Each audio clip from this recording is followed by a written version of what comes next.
The Yellow Wallpaper by Charlotte Perkins Gilman. It is very seldom that mere ordinary people like John and myself secure ancestral halls for the summer. A colonial mansion, a hereditary estate, I would say a haunted house, and reach the height of romantic felicity, but that would be asking too much of fate. Still, I will proudly declare that there is something queer about it. Else, why should it be let so cheaply? And why have stood so long untenanted? John laughs at me, of course, but one expects that in marriage. John is practical in the extreme. He has no patience with faith, an intense horror of superstition, and he scoffs openly at any talk of things not to be felt and seen and put down in figures. John is a physician, and perhaps, I would not say it to a living soul, of course, but this is dead paper and a great relief to my mind, perhaps that is one reason I do not get well faster. You see, he does not believe I am sick. And what can one do? If a physician of high standing, and one's own husband, assures friends and relatives that there is really nothing the matter with one but temporary nervous depression, a slight hysterical tendency, what's one to do? My brother is also a physician, and also of high standing, and he says the same thing. So I take phosphates or phosphites, whichever it is, and tonics, and journeys, and air, and exercise, and am absolutely forbidden to work until I am well again. Personally, I disagree with their ideas. Personally, I believe that congenial work with excitement and change would do me good. But what is one to do? I did write for a while in spite of them, but it does exhaust me a good deal, having to be so sly about it, or else meet with heavy opposition. I sometimes fancy that my condition, if I had less opposition and more society and stimulus. But John says the very worst thing I can do is to think about my condition, and I confess it always makes me feel bad. So I will let it alone and talk about the house. The most beautiful place. It is quite alone, standing well back from the road, quite 3 miles from the village. It makes me think of English places that you read about, for there are hedges and walls and gates that lock, and lots of separate little houses for the gardeners and people. There is a delicious garden. I never saw such a garden, large and shady, full of box-bordered paths, and lined with long, grape-covered arbors with seats under them. There were greenhouses, too, but they are all broken now. There was some legal trouble, I believe, something about the heirs and co-heirs. Anyhow, the place has been empty for years.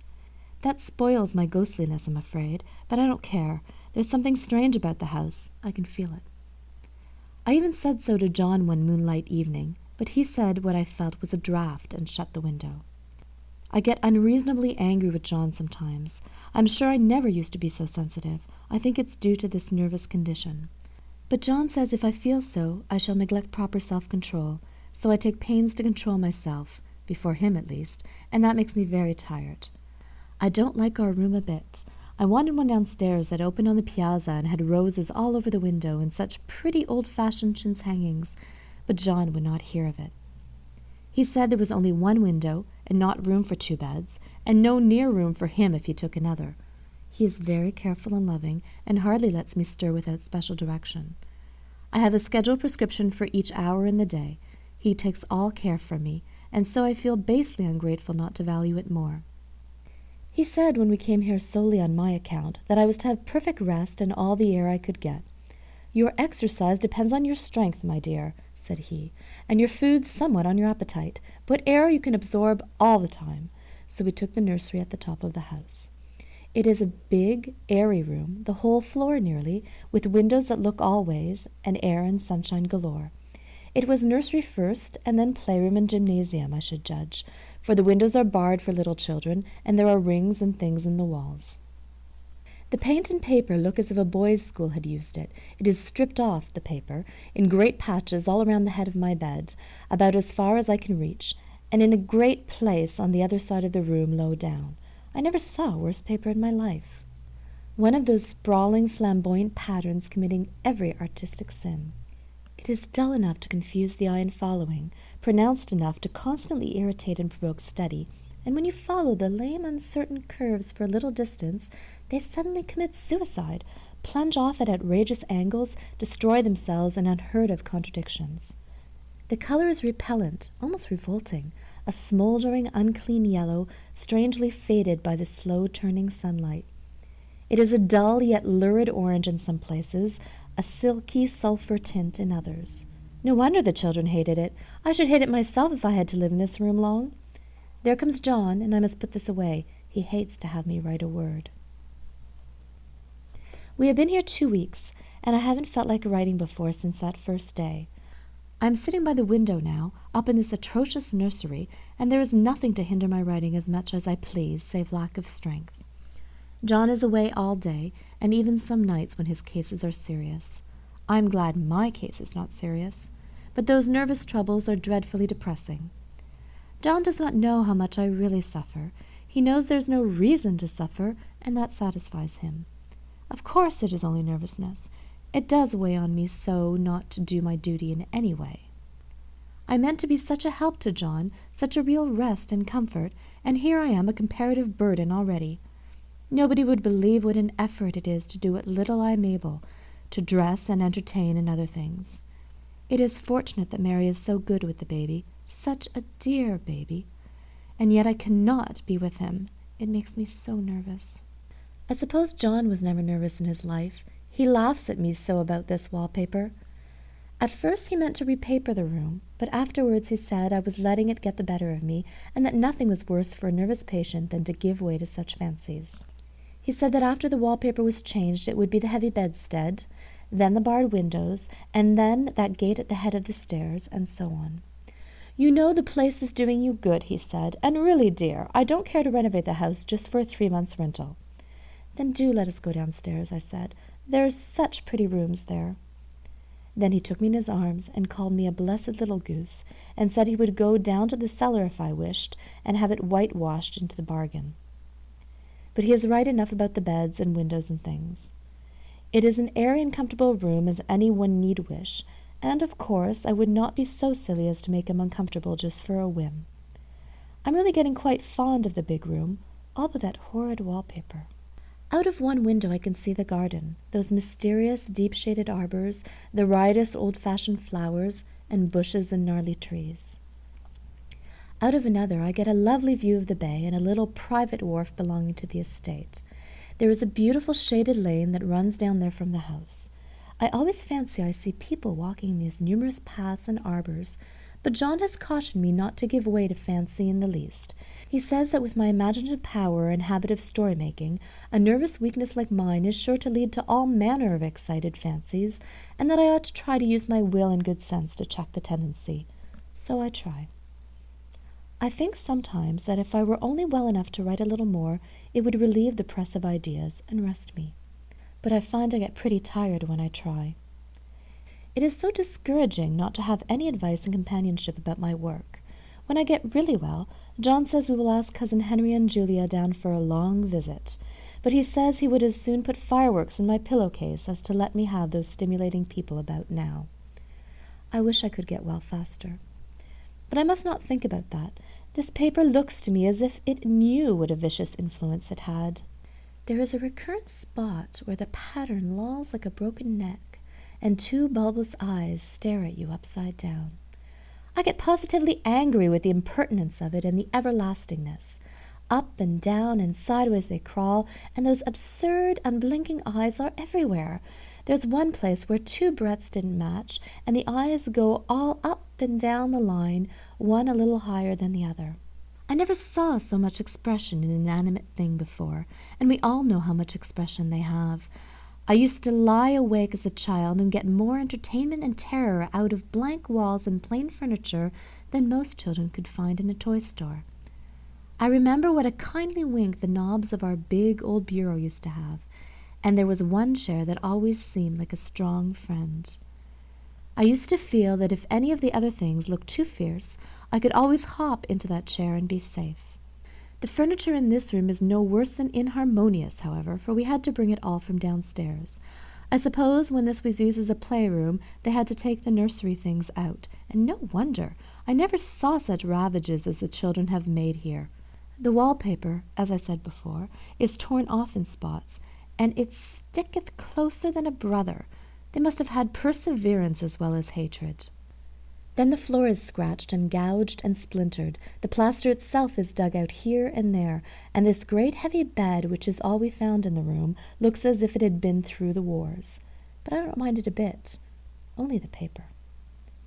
There comes John's sister, such a dear girl as she is, and so careful of me. I must not let her find me writing. She is a perfect and enthusiastic housekeeper, and hopes for no better profession. I verily believe she thinks it is the writing which made me sick. But I can write when she is out, and see her a long way off from these windows. There is one that commands the road, a lovely shaded winding road, and one that just looks off over the country. A lovely country, too, full of great elms and velvet meadows. This wallpaper has a kind of sub-pattern in a different shade, a particularly irritating one, for you can only see it in certain light and not clearly then. But in the places where it isn't faded and where the sun is just so, I can see a strange, provoking, formless sort of figure that seems to skulk about behind that silly and conspicuous front design. There's Sister on the stairs. Well, the 4th of July is over. The people are gone and I am tired out. John thought it might do me good to see a little company, so we just had Mother and Nellie and the children down for a week. Of course, I didn't do a thing. Jenny sees to everything now. But it tired me all the same. John says if I don't pick up faster, he shall send me to Weir Mitchell in the fall. But I don't want to go there at all. I had a friend who was in his hands once, and she says he is just like John and my brother, only more so. Besides, it is such an undertaking to go so far. I don't feel as if it was worth while to turn my hand over for anything, and I'm getting dreadfully fretful and querulous. I cry at nothing, and cry most of the time. Of course I don't when John is here, or anybody else, but when I am alone. And I am alone a great deal just now.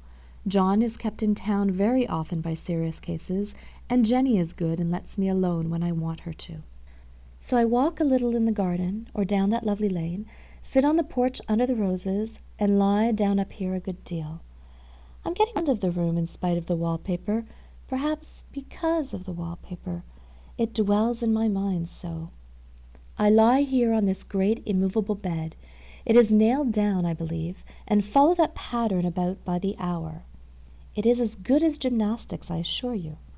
I start, we'll say, at the bottom, down in the corner over there where it has not been touched, and I determine for the 1000th time that I will follow that pointless pattern to some sort of conclusion. I know a little of the principle of design, and I know this thing was not arranged on any laws of radiation or alternation or repetition or symmetry or anything else that I ever heard of.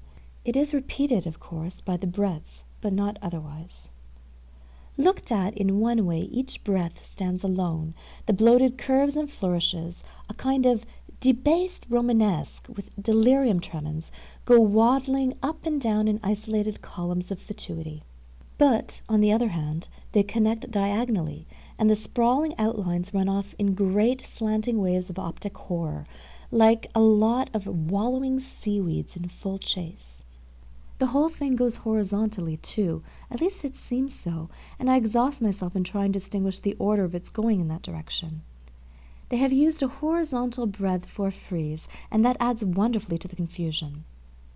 There is one end of the room where it is almost intact, and there, when the cross-lights fade and the low sun shines directly upon it, I can almost fancy radiation after all. The interminable grotesques seem to form around a common center and rush off in headlong plunges of equal distraction. It makes me tired to follow it. I will take a nap, I guess. I don't know why I should write this. I don't want to. I don't feel able. And I know John would think it absurd, but I must say what I feel and think in some way. It is such a relief. But the effort is getting to be greater than the relief. Half the time now I'm awfully lazy and lie down ever so much. John says I mustn't lose my strength and has me take cod liver oil and lots of tonics and things, to say nothing of ale and wine and rare meat. Dear John, he loves me very dearly and hates to have me sick. I tried to have a real, earnest, reasonable talk with him the other day and tell him how I wish he would let me go and make a visit to Cousin Henry and Julia. But he said I wasn't able to go, nor able to stand it after I got there, and I did not make out a very good case for myself, for I was crying before I'd finished. It is getting to be a great effort for me to think straight. Just this nervous weakness, I suppose. And dear John gathered me up in his arms and just carried me upstairs and laid me on the bed and sat by me and read to me till it tired my head. He said I was his darling and his comfort and all he had, and that I must take care of myself for his sake and keep well. He says no one but myself can help me out of it, that I must use my will and self-control and not let any silly fancies run away with me. There's one comfort. The baby is well and happy and does not have to occupy this nursery with the horrid wallpaper. If we had not used it, that blessed child would have. What a fortunate escape! Why, I wouldn't have a child of mine, an impressionable little thing, live in such a room for worlds. I never thought of it before, but it is lucky that John kept me here after all. I can stand it so much easier than a baby, you see. Of course, I never mention it to them any more. I am too wise, but I keep watch of it all the same. There are things in that paper that nobody knows but me or ever will. Behind that outside pattern, the dim shapes get clearer every day. It is always the same shape, only very numerous. And it is like a woman stooping down and creeping about behind that pattern. I don't like it a bit. I wonder, I begin to think, I wish John would take me away from here. It is so hard to talk with John about my case because he is so wise and because he loves me so. But I tried it last night. It was moonlight. The moon shines in all around just as the sun does. I hate to see it sometimes. It creeps so slowly and always comes in by one window or another. John was asleep, and I hated to waken him, so I kept still and watched the moonlight on that undulating wallpaper till I felt creepy. The faint figure behind seemed to shake the pattern just as if she wanted to get out. I got up softly and went to feel and see if the paper did move, and when I came back John was awake. "What is it, little girl?" he said. "Don't go walking about like that. You'll get cold." I thought it was a good time to talk, so I told him that I really was not gaining here, and that I wished he would take me away. "Why, darling," said he, "our lease will be up in 3 weeks, and I can't see how to leave before. The repairs are not done at home, and I cannot possibly leave town just now. Of course, if you were in any danger, I could and would, but you really are better, dear, whether you can see it or not. I am a doctor, dear, and I know. You are gaining flesh and color. Your appetite is better. I feel really much easier about you." "I don't weigh a bit more," said I, "nor as much, and my appetite may be better in the evening when you are here, but it is worse in the morning when you are away." "Bless her little heart," said he with a big hug. "She shall be as sick as she pleases. But now let's improve the shining hours by going to sleep and talk about it in the morning." "And you won't go away?" I asked gloomily. "Why, how can I, dear? It is only 3 weeks more, and then we will take a nice little trip of a few days while Jenny is getting the house ready. Really, dear, you are better." "Better in body, perhaps," I began, and stopped short, for he sat up straight and looked at me with such a stern, reproachful look that I could not say another word. "My darling," said he, "I beg of you, for my sake and for our child's sake as well as for your own, that you will never for one instant let that idea enter your mind. There is nothing so dangerous, so fascinating to a temperament like yours. It is a false and foolish fancy. Can you not trust me as a physician when I tell you so?" So of course I said no more on that score, and we went to sleep before long. He thought I was asleep first, but I wasn't, and lay there for hours trying to decide whether that front pattern and the back pattern really did move together or separately. On a pattern like this, by daylight, there is a lack of sequence, a defiance of law that is a constant irritant to a normal mind. The color is hideous enough and unreliable enough and infuriating enough, but the pattern is torturing. You think you've mastered it, but just as you will get under way in following, it turns a back somersault, and there you are. It slaps you in the face, knocks you down, and tramples upon you. It is like a bad dream. The outside pattern is a florid arabesque, reminding one of a fungus. If you can imagine a toadstool in joints, an interminable string of toadstools, budding and sprouting in endless convolutions, why, that is something like it. That is, sometimes.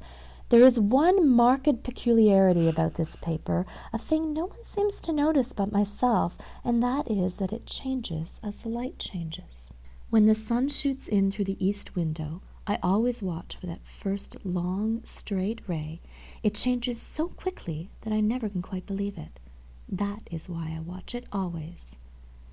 By moonlight, the moon shines in all night when there is a moon. I wouldn't know it was the same paper. At night, in any kind of light, in twilight, candlelight, lamplight, and worst of all by moonlight, it becomes bars, the outside pattern I mean, and the woman behind it is as plain as can be. I didn't realize for a long time what that thing was that showed behind, that dim sub-pattern, but now I am quite sure it is a woman. By daylight she is subdued, quiet. I fancy it is the pattern that keeps her so still. It is so puzzling. It keeps me quiet by the hour. I lie down ever so much now. John says it is good for me, and to sleep all I can. Indeed, he started the habit by making me lie down for an hour after each meal. It is a very bad habit, I am convinced, for you see, I don't sleep. And that cultivates deceit, for I don't tell him I'm awake. Oh, no. The fact is, I am getting a little afraid of John. He seems very queer sometimes, and even Jenny has an inexplicable look. It strikes me occasionally, just as a scientific hypothesis, that perhaps it is the paper. I have watched John when he did not know I was looking, and come into the room suddenly on the most innocent excuses, and I've caught him several times looking at the paper. And Jenny, too. I caught Jenny with her hand on it once. She didn't know I was in the room, and when I asked her in a very quiet voice, with the most restrained manner possible, what she was doing with the paper, she turned around as if she had been caught stealing, and looked quite angry, asked me why I should frighten her so. Then she said that the paper stained everything it touched, that she had found yellow smooches on all my clothes and John's, and she wished we would be more careful. Did that not sound innocent? But I know she was studying that pattern, and I am determined that nobody shall find it out but myself. Life is very much more exciting now than it used to be. You see, I have something more to expect, to look forward to watch. I really do eat better, and am more quiet than I was. John is so pleased to see me improve. He laughed a little the other day, and said I seemed to be flourishing in spite of my wallpaper. I turned it off with a laugh. I had no intention of telling him it was because of the wallpaper. He would make fun of me. He might even want to take me away. I don't want to leave now until I have found it out. There is a week more, and I think that will be enough. I'm feeling ever so much better. I don't sleep much at night, for it is so interesting to watch developments, but I sleep a good deal in the daytime. In the daytime, it is tiresome and perplexing. There are always new shoots on the fungus and new shades of yellow all over it. I cannot keep count of them, though I have tried conscientiously. It is the strangest yellow, that wallpaper.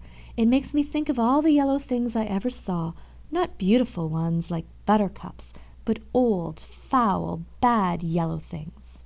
But there is something else about that wallpaper, the smell. I noticed it the moment we came into the room, but with so much air and sun it was not bad. Now that we have had a week of fog and rain, and whether the windows are open or not, the smell is here. It creeps all over the house. I find it hovering in the dining room, skulking in the parlor, hiding in the hall, lying in wait for me on the stairs. It gets into my hair. Even when I go to ride, if I turn my head suddenly and surprise it, there is that smell. Such a peculiar odor, too. I've spent hours in trying to analyze it, to find what it smelled like. It is not bad at first, and very gentle, but quite the subtlest, most enduring odor I ever met. In this damp weather it is awful. I wake up in the night and find it hanging over me. It used to disturb me at first. I thought seriously of burning the house to reach the smell. But now I am used to it. The only thing I can think of that it is like is the color of the paper, a yellow smell. There is a very funny mark on this wall, low down near the mopboard, a streak that runs round the room. It goes behind every piece of furniture except the bed, a long, straight, even smooch, as if it had been rubbed over and over.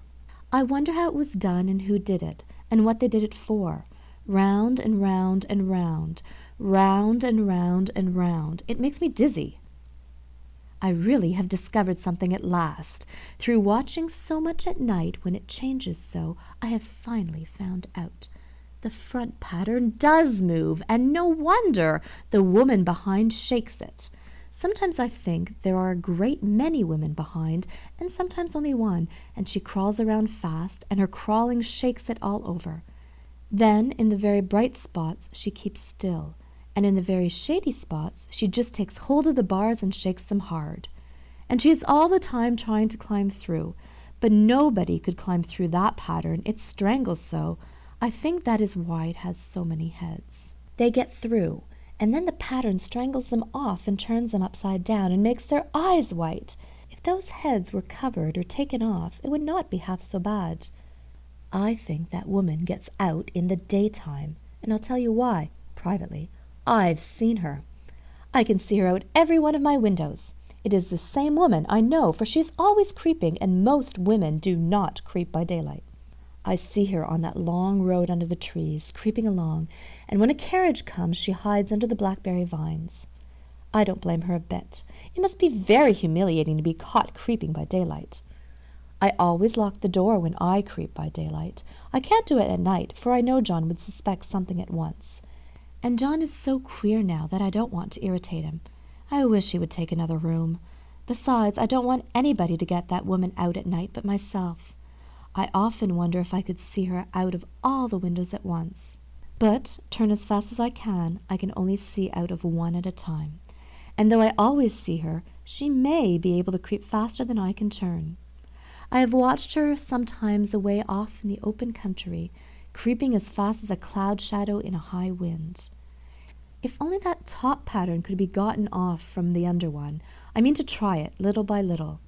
I have found out another thing, but I shan't tell it this time. It does not do to trust people too much. There are only 2 more days to get this paper off, and I believe John is beginning to notice. I don't like the look in his eyes. And I heard him ask Jenny a lot of professional questions about me. She had a very good report to give. She said I slept a good deal in the daytime.